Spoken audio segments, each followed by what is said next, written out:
Hello student, chapter number 3 that is electrochemistry. Okay, अब electrochemistry में part 1 electrochemical cell totally completed. part 2 electrolytic cell वो भी आपका complete हो गया है और part 3 that is conduction in solution. Okay, first lecture में हमने देखा था कंडक्शन जो है उसके 4 टाइप्स मैंने आपको पहले से बता दिए. The first one is G. Okay, और जी हम कैसे फाइंड करते हैं? For that you have to take reciprocal of resistance. मतलब 1/r इज इक्वल टू जी. अब बोलोगे सर आर कहां से आएगा? तो आज का जो लेक्चर है वो आर के लिए ही है. रेजिस्टेंस हम कैसे मेजर करेंगे? With the help of Wheatstone bridge. आज मैं आपको बताने वाला हूं. आज के लेक्चर में वही टॉपिक रहेगा मेन हमारा. उसके बाद जी के बाद G into G star. G star क्या है? Cell constant. और सेल कांस्टेंट आपको एक बार ढूंढना पड़ेगा L/A. और उसके लिए दो मेथड है.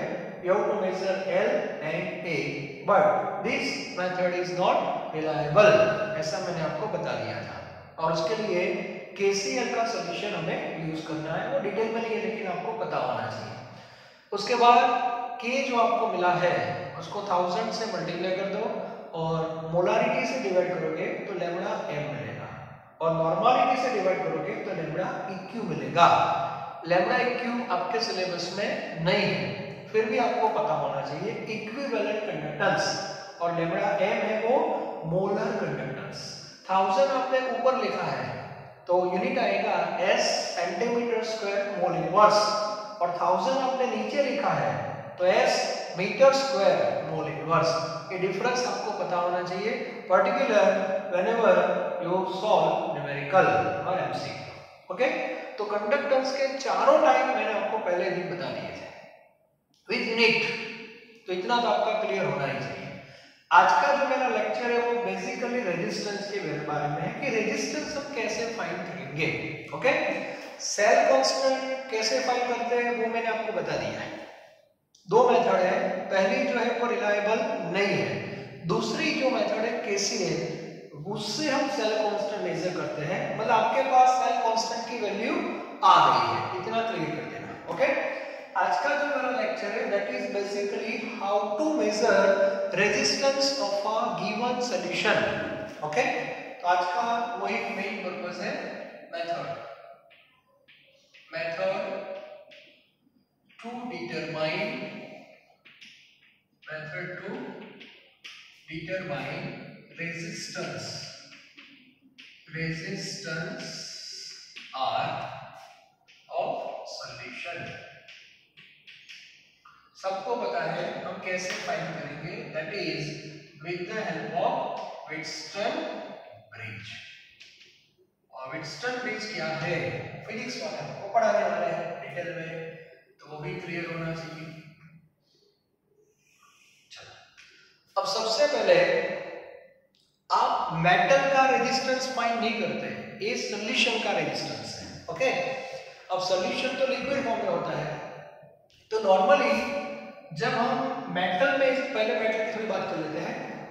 मेटल में जब क्वेश्चन आता है तो वहां भी एक सर्किट बनती है और वो जो सर्किट है उसमें डीसी सप्लाई होता है. DC supply. मेटल की बात कर रहा हूं, मेटल याद रखना, मेटल की बात कर रहा हूं. हाँ, अब सेम कॉपी जब आप सॉल्यूशन में करोगे तो एक इश्यू आ रहा है. सॉल्यूशन में हम डीसी सप्लाई नहीं कर सकते.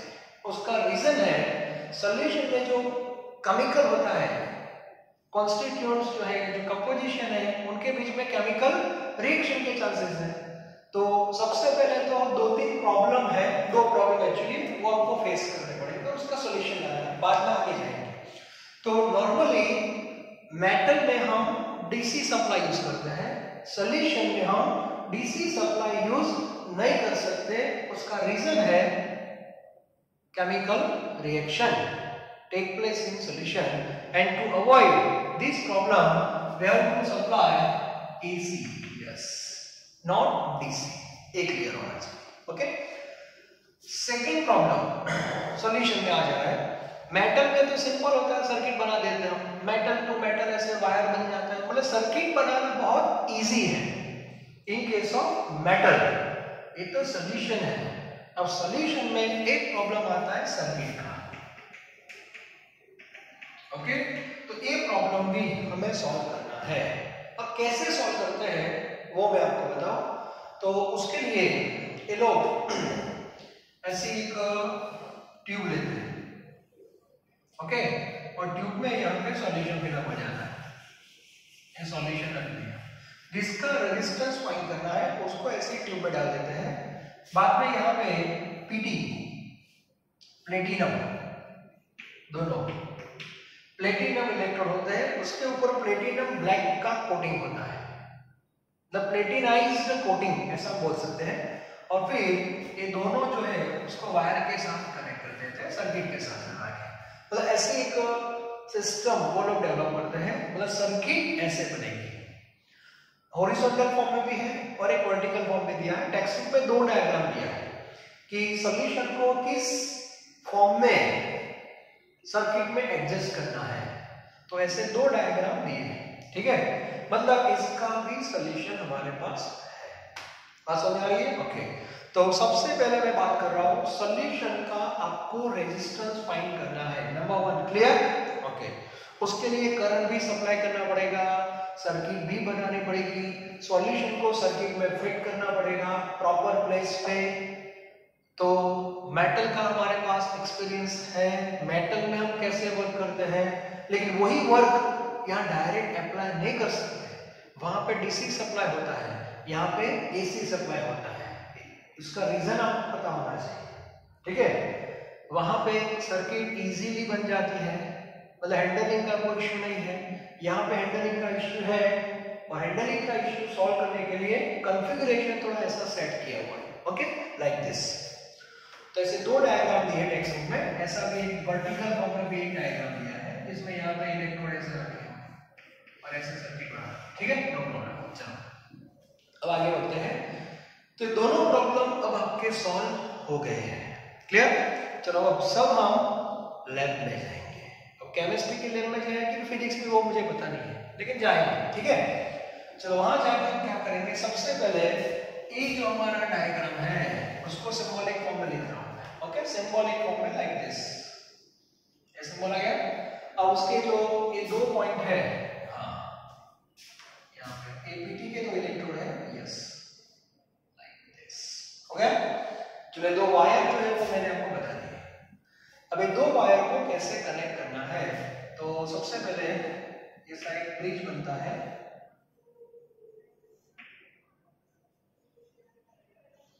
फिजिक्स में आपने पढ़ा होगा या तो पढ़ना है, ठीक है। ये होता है वेस्टर्न ब्रिज, और वेस्टर्न ब्रिज में यहाँ पे सप्लाई होता है, याद रखना, जो सप्लाई देंगे वो कौन सा देंगे, एसी सप्लाई, ओके। और यहाँ पे एक डिटेक्टर होता है,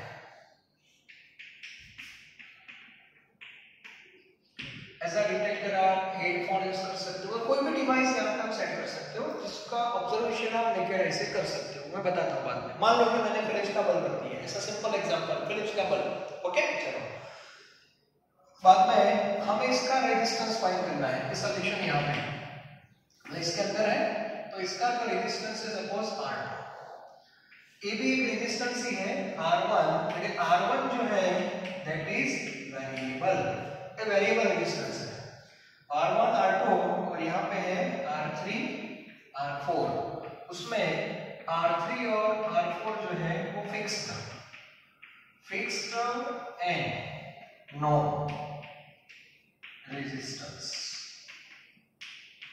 मतलब ये दोनों फिक्स हो जाता है, मतलब उसका रेजिस्टेंस आपको पता है, जो भी हो 25 20 व्हाटएवर, ओके। तो एक पूरी सर्किट आपको लैब में बनानी है। आपका ये जो मीटर है, ये जो डायग्राम है, उसको यहाँ पे सेट किया है, और उसके दोनों वायर ऐसे सर्किट के अंदर सेटलमेंट मैंने कर दिया है, ठीक है। सप्लाई कैसा करना है, एसी। चलो एसी सप्लाई मैंने स्टार्ट कर दिया, जैसे ही सप्लाई स्टार्ट होगा, एक यहाँ पे मान लो कि फिलिप्स का बल्ब है, ऐसा मान लेते हैं, तो फिलिप्स का बल्ब ग्लो हो जाएगा, ऑन हो जाएगा। उसका रीजन कि ये दो पॉइंट जो है, दो पॉइंट दोनों के बीच में फिलिप्स का बल्ब ऑन क्यों हुआ? क्योंकि ए पाथ पे करंट का सप्लाई हो गया है। करंट का सप्लाई कब होगा? जब दो पॉइंट के बीच में पीडी डेवलप होगा। PD means potential difference. Clear? तो अभी ये सर्किट रेडी है, फिलिप्स का बल्ब वो भी ऑन है। अब आपको क्या करना है?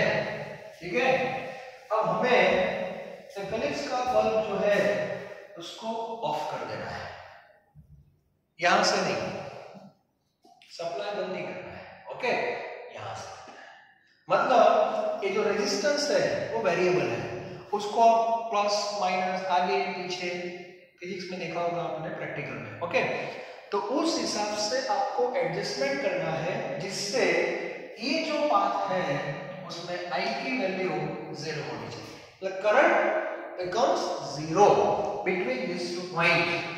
और जब तक करंट 0 नहीं होगा तब तक इसको एडजस्ट करना है बस। और एक बार करंट 0 हो जाएगा, करंट 0 कब होगा? जब ये दो पॉइंट के बीच में पोटेंशियल का डिफरेंस 0 हो जाएगा, मतलब पोटेंशियल सेम हो जाएगा। ओके, तब एक करंट 0 हो जाएगा और फिलिप्स का बल्ब है वो ऑफ हो जाएगा। क्लियर? ओके, अब जैसे ही फिलिप्स का बल्ब ऑफ हो गया, इमीडिएटली अब आपको क्या करना है? अब फिजिक्स के प्रिंसिपल आते हैं, किरचॉफ लॉ, ये सब, उसमें मैं ज्यादा बात नहीं करूंगा, लेकिन मुझे इतना पता है जब करंट यहाँ पे 0 हो जाता है तो ए रेजिस्टेंस और ए रेजिस्टेंस, इन दोनों का रेशियो और इन दोनों का रेशियो सेम हो जाता है। नजदीक के कोई भी दो ले सकते हो, इसके साथ ये भी ले सकते हो, इसके साथ ये भी ले सकते हो, तो इन दोनों का रेशियो लेना है, नीचे इन दोनों का रेशियो लेना पड़ेगा। ठीक है, तो अभी मैं इन दोनों का रेशियो ले रहा हूं। For example R2 upon R3 is equal to R1 upon R4। R2 upon R3 is equal to R1 upon R4, or you can take R2 upon R1 is equal to R3 upon R4, ऐसे भी आप ले सकते हो। Okay, तो ये आपकी crystal bridge आपका जो है वो बैलेंस फॉर्म में आ गया। ठीक है, लेकिन ये कंडीशन कब लिखनी है आपको? when I is equal to 0। Clear? अब हमें फाइंड क्या करना है? R2, so R1 R3 upon R4। अब ये दोनों की वैल्यू तो पहले से पता है, R3 and R4 that is fixed and known, तो ये दोनों की वैल्यू तो नोन है जो आपको पता है। R1 जो है वो आपको पता नहीं है, लेकिन वेरिएबल है, तो आपने जो भी एडजस्टमेंट किया टिल बल्ब बिकम्स ऑफ, तो वो जो वैल्यू है वो R1 की वैल्यू है, और वो यहां से हम मेजर कर सकते हैं, और वो स्टेट जैसा होता है। ठीक है, तो R1 यहाँ पे रखो, so R1 R3 and R4, this is R2 and this R2 is resistance of given solution, resistance of given solution। तो सबसे पहले रेजिस्टेंस सॉल्यूशन का ऐसे फाइंड करते हैं, मतलब ये जो हमारा सेल है उसमें सबसे पहले जी स्टार को फाइंड कर लेते हैं। जी स्टार मतलब सेल कांस्टेंट, फिर ये सॉल्यूशन को इस पे लाते हैं यहाँ पे, और फिर उसका रेजिस्टेंस फाइंड कर देते हैं। ठीक है, और रेजिस्टेंस फाइंड हो गया आपका, जी स्टार भी फाइंड हो गया, फिर हम आगे बढ़ सकते हैं। ओके, तो रेजिस्टेंस कैसे फाइंड करते हैं वो सबको पता होना चाहिए। तो इक्वेशन जो है उसमें how to determine resistance of solution, उसका एक पूरा थ्योरी है, नोट्स आपको मैंने भेज दी है, उसमें से मेन पॉइंट्स मैंने लिखे होंगे, तो वो आप चेक कर लेना, टेक्स्ट बुक पढ़ लेना, नो इशू। ओके, तो सबको पता चल गया आर कहां से मिला? प्रैक्टिकल से। आर का हमने क्या कर दिया? इनवर्स, दैट इज जी, और जी को मैंने जी स्टार से क्या कर दिया? मल्टीप्लाई, दैट इज के। तो अब के तक पहुंच गए, के मतलब कंडक्टेंस स्पेसिफिक, एक कंडक्टेंस है, स्पेसिफिक कंडक्टेंस है, उसके बाद लैम्बडा है, लैम्बडा क्या फाइंड कर सकते हो, मतलब आपको पूरी सीरीज पता होनी चाहिए, कंडक्टेंस की पूरी सीरीज पता होनी चाहिए। क्लियर? लेकिन जर्नी स्टार्ट होती है रेजिस्टेंस से, तो रेजिस्टेंस कैसे फाइंड करते हैं, रेजिस्टेंस ब्रिज का कैसे यूज करना है to determine resistance of solution, ये पता होना चाहिए। और एक प्रैक्टिकल में कौन से दो प्रॉब्लम हमें फेस करने हैं और उसको अवॉइड कैसे करना है वो भी टेक्स्ट बुक में लिखा है। ठीक है, तो ये टॉपिक आपका यहाँ पे कंप्लीट हो गया। तो आज मुझे मेन रेजिस्टेंस के बारे में आपको बताना था। अब नेक्स्ट जो लेक्चर है उसमें हम फैक्टर्स पढ़ने वाला है 1 by 1, लेकिन ये फैक्टर जो है उसका मैं लिस्टिंग आपको कर देता हूँ। ओके, मेन हमारा पार्ट 3 जो है that is conduction, types of conduction and factors affecting conductance. Okay, so कल से टॉपिक स्टार्ट होने वाला है, फिर भी मैं लिस्टिंग कर देता हूँ। Factors affecting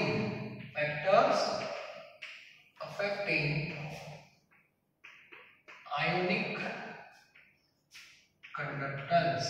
Factors affecting ionic conductance. We are interested in conduction in solution, not conduction in metal. वैसे मैं रिपीट कर रहा हूँ। ओके, अब सबको पता है सॉल्यूशन पिक्चर में क्यों आया, क्योंकि सबसे पहले प्योर वाटर की बात करते हैं। Pure water is a bad conductor for electricity. Reason, pure water contain H+N OH minus and this is equal to 10⁻⁻7 molarity, 10⁻⁷ mole per liter. So per liter number of ions are very less in pure water. So pure water does not conduct electricity, therefore we can say pure water is a bad conductor for electricity. ये भी आपको पता होना चाहिए। Okay, second, to increase conductance we have to add substance like electrolyte. Substance आप कोई भी add नहीं कर सकते हैं। ठीक है, there are two type of substance. One substance dissociate or ionize and produce ions, while other substance cannot dissociate, cannot ionize, that is non-electrolyte. Clear? So here we have to add substance like electrolyte. Clear? और electrolyte जब आप add करोगे so ions will increase, and ions will increase, it means conduction also increases. Clear? So this is known as ionic conductance. Now factors, अब मैं listing कर रहा हूँ factors.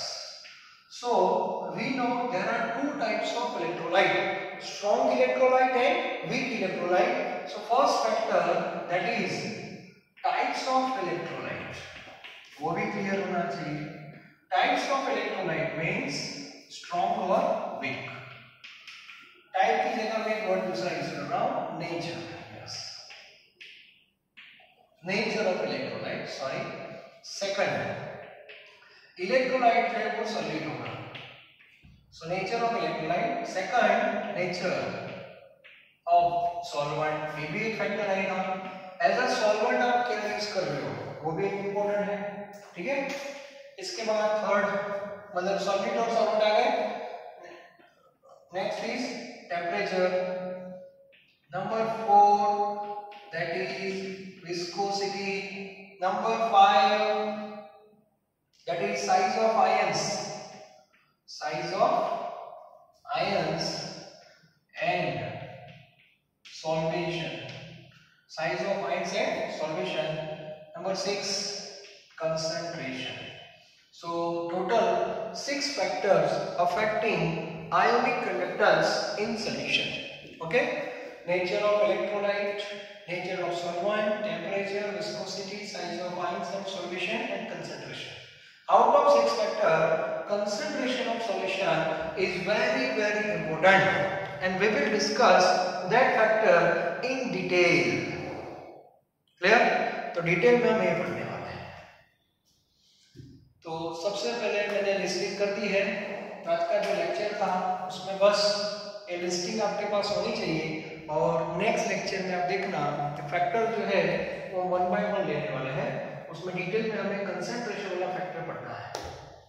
ठीक है, बाकी जो फैक्टर है वो सब टेक्स्ट बुक में है नहीं, फिर भी मैं 2-3 पॉइंट्स आपको बता सकता हूँ। ठीक है, सो नेक्स्ट लेक्चर में कंसंट्रेशन पे हम ज्यादा फोकस करने वाले हैं, कंसंट्रेशन।